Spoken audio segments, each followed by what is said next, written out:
Good afternoon. My name is Joe Bandel, and I am the last Rosicrucian. Today, we're going to discuss two interesting subjects: uh, pet souls and the ego. Um, Forgive for the construction noise outside. It's kind of hot in here. I have the window open, but I don't have the fan on anyway. So that's at least that. Okay, but the thing that gets me, and one of the reasons that I'm bringing up these two subjects today, is I've really been trying to find subjects that are worth talking about, and I've recently been going back through my Rosicrucian monographs at the very beginning, and I've been kind of exploring some of the concepts that they have been bringing up. And while most of them are comfortably familiar to me, there's a few of them that really uh, strike a nerve because I think that they got it wrong, to be blunt. And when I say that, what I want to say is they seem to be mimicking so many of these New Agers out there in their claims. Now, anybody that really studies or has studied metaphysics, mysticism, the occult, things like that, a lot of times you can only grasp that much. And then later you can go back through the same material and you can grasp that much. And then later, years later, like I'm doing now, whatever, you can grasp that much or even that much. And that's kind of the way this goes. So while I'm going to be sharing these concepts in this video, they may you might not agree. You might not agree, uh, and that's fine because we are all where we are at. But I just wanted to say that as far as I'm concerned, I'm looking at these concepts from a position of spending 50 years of my life studying variants of this material. And finally able to sort out, thread the line on how the truth is hidden from people. So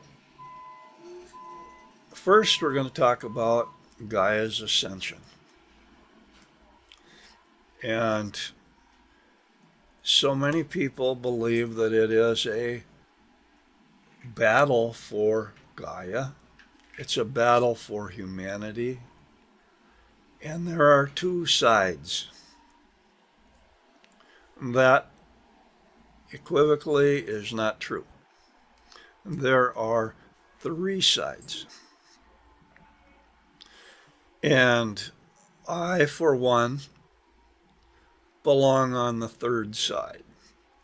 And as I explain some of the concepts, some of the things that I'm talking about, you may find that you belong to the third side too. Just saying. So the first thing is this concept of unity. Now, everybody out there, they're like, unity, we're all one, we're all part of the universe, we're all one. and they give lip service to that. They even believe that to a great degree. However, they believe, well, I'll give an example where they say it's wrong for a human to harm another human because you're only harming yourself. Okay, that that we're all just part of the oneness. Okay, sounds familiar? Sounds right? Question mark. Now here's where I'm going to throw a couple stones at that. What they stop and what they do not say. Two things. They say the human race, the human race, the human race. The human race is evolving. The human race is a single soul. And the human race is ascending when it's ready, if it's ready. And this is the big push. And everybody out there is like, it's time for all of humanity to leave this place, to get going. Does that sound familiar? Okay. What I believe is similar, but it kicks it up a notch. And what it says is, yes, we are all part of everything. We are part of everything that exists, not just the human race. We are part of all life on Gaia. We are part of the universe. Now, if you think about what these other people are saying, they're kind of saying that, but they're coming back and they're saying like that's the human part. The human part's that. We're going to drop all the non-human part. And that's where I really have issue with this because I believe in full spectrum ascension. I believe that we, that Gaia and all life upon Gaia is ascending as we speak. In fact, has ascended recently. And that the only people with issues over that are humans. They're the ones that are in the conflict phase of all of these things. Now, I'm going to, and part of this comes down to the concept of duality, because so many people are thinking good and evil, and they're not thinking of the opposites like male and female. They're not thinking that the bicep and the tricep are firmly in opposition to each other and always will be. But that's the way it was intended, because with that opposition, we can do things. And when you get down to it, even vibrations are dual. They're dual polarity. They switch polarity back and forth and back and forth in a balanced way. So one of the big issues that I have here is we are not thinking about all of life on Gaia. And we need to be, because all of life on Gaia is coming with us. I remember back in 1991, this was after I had uh, crossed the great abyss in full awareness. I had a vision of Gaia's ascension, the timeline of Gaia's ascension. And over the years, that timeline has been virtually unchanged. But here is the neat part of it.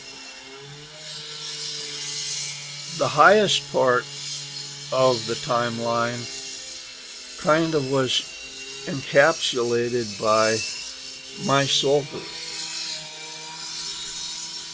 The next portion of it was kind of encapsulated as it kept going down. The next portion of it was encapsulated by, I guess, what you would call the Galactic Federation. Then came down and there was a spot that was encapsulated by humans that finally were in support of it. But here's the point that I'm getting at.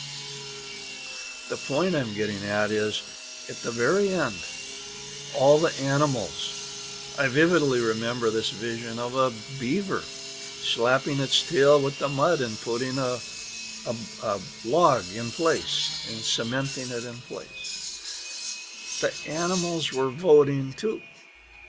This was their ascension too. Do you get what I'm saying here? The animals, all of life. And the sacredness of all of life. If you think about it, life has existed like a flame and has never gone out since the beginning of the world. It's traveled a lot of roads, but it has never been extinguished.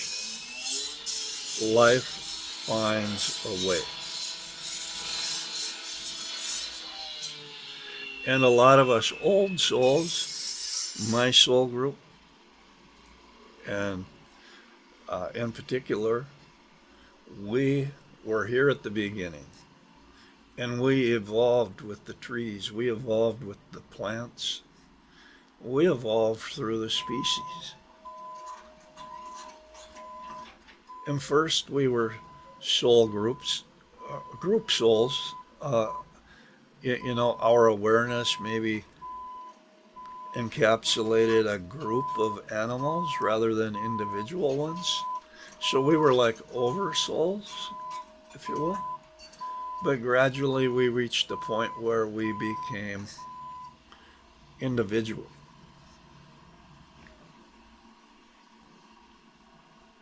I'm just kind of explaining some of these things that nobody seems to understand them in the way that I understand them, and it's causing a lot of problems. It's causing a lot of problems because all these people are thinking humanity is going to evolve. Humanity is going to evolve. All of life is going to evolve. And all of life is putting its 2 cents worth. And I'm going to tell you something else, that this vision or whatever, see, we're fighting. There is a fight for Gaia's ascension. But you know what? That fight is so balanced that one side is never going to be able to defeat the other side. It's not going to. That's why Gaia's ascension is taking so damn long. But what will happen is all those animals, those plants, trees, all that life, all the other species, they are going to put us over the edge. In fact, they have already.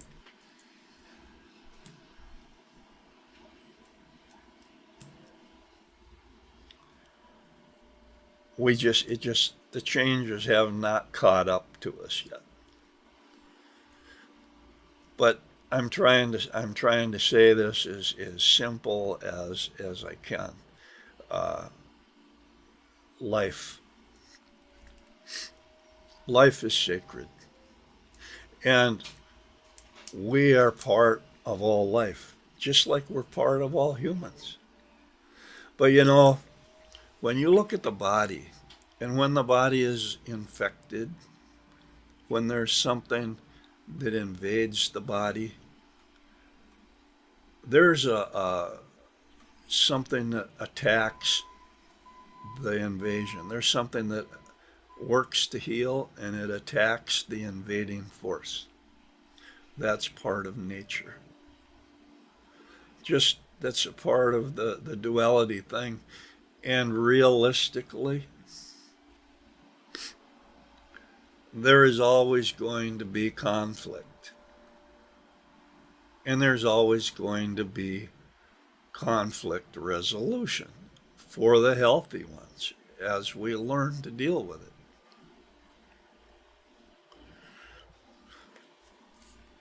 Now, let's see. I got a few more things here. It's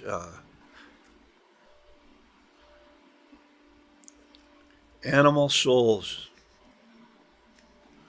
But first, I'm going to just mention something that I've mentioned a long time ago, and I'm still mentioning. Every 2,000 years, another chakra center lights up. We were way at the top. Now we're coming down to the bottom. The root chakra center is lit up, as well as this one above the head. But most people can't reach this one. So, for all practical purposes, the root chakra is the dominant energy that's coming through. Excuse me. Now, we can talk about animal souls, but I'm just going to give some examples from my own life. I think a lot of you might have seen videos of Valentine, my dog, but before her, there was another dog named Lucy. And I had these dreams of Lucy. I had dreams of her running in the field with me. I had dreams of her being on a leash. I had dreams of her not being on a leash. I had dreams of her holding her in my arms while I was standing on the roof looking down at our yard where a UFO had just landed. Now think about the strangeness of that kind of a dream.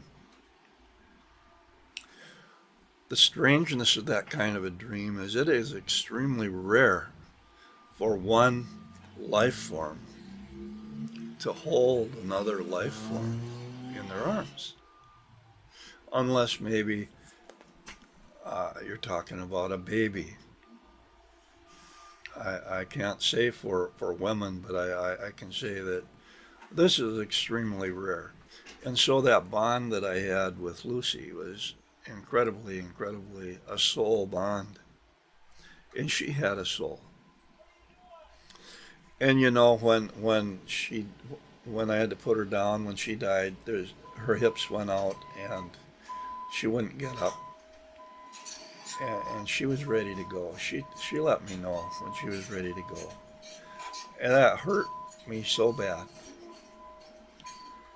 But over a year after Lucy had died, I was still having dreams of her, and then all of a sudden I had dreams of a brown and white little puppy.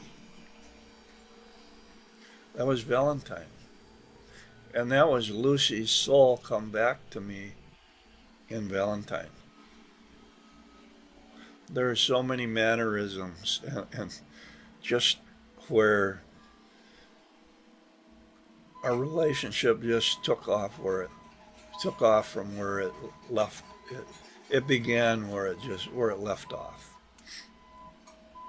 And she is truly a companion to me. And I have dreams of her also, and she shows up in some of my meditations because some of these animals, they exist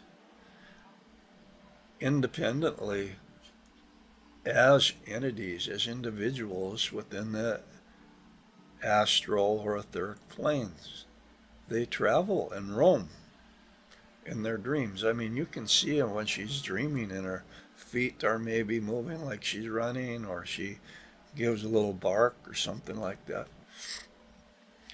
Uh, Part of her is out there someplace. And there's, in other words, the idea of does animals have souls?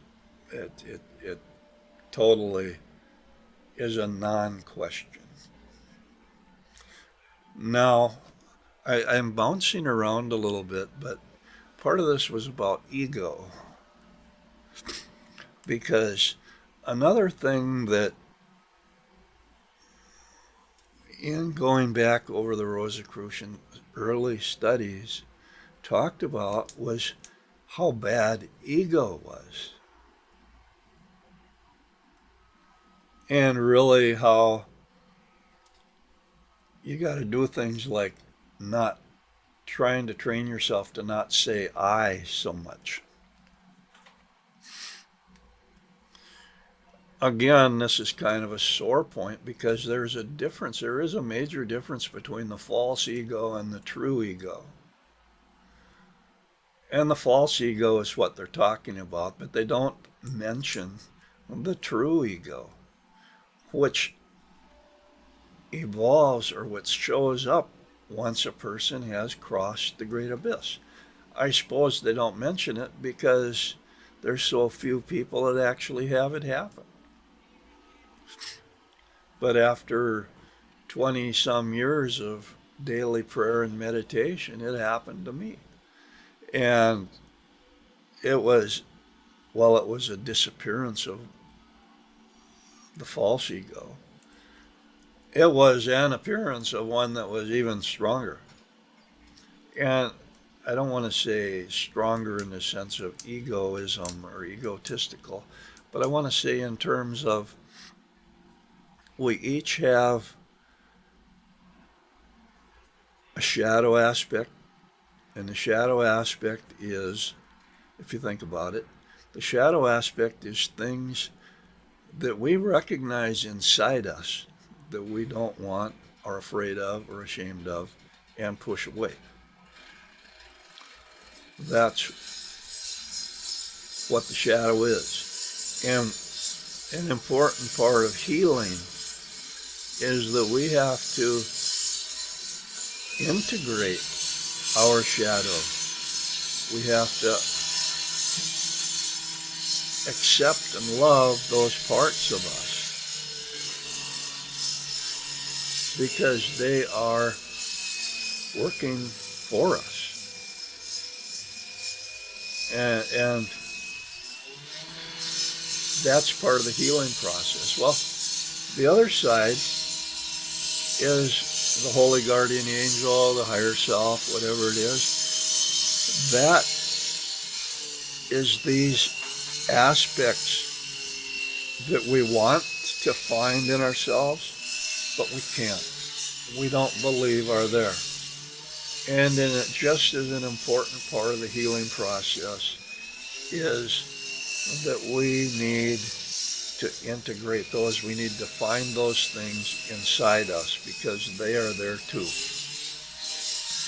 And there's only one part of us that has the power to integrate both of these opposites. You guessed it, it's the ego. The ego and self-esteem. And if you look at all the mental hospitals, these people that have psychotic breaks, mental emotional problems, you're going to find almost straight across the board, what they're dealing with is a lack of ego strength, a lack of self-esteem. They hate themselves.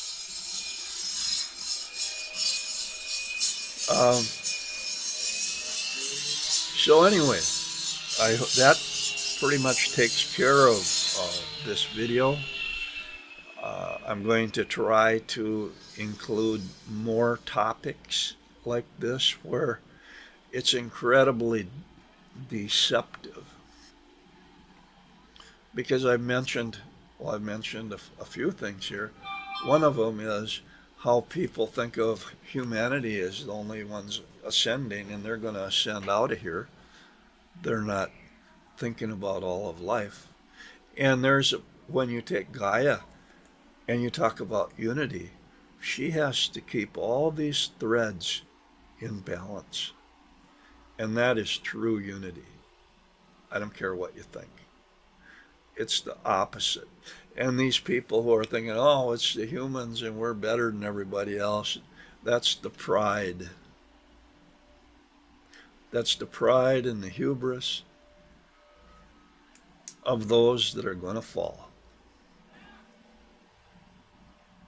Just saying. Anyway, that's enough. I hope you find that interesting. Talk to you next week.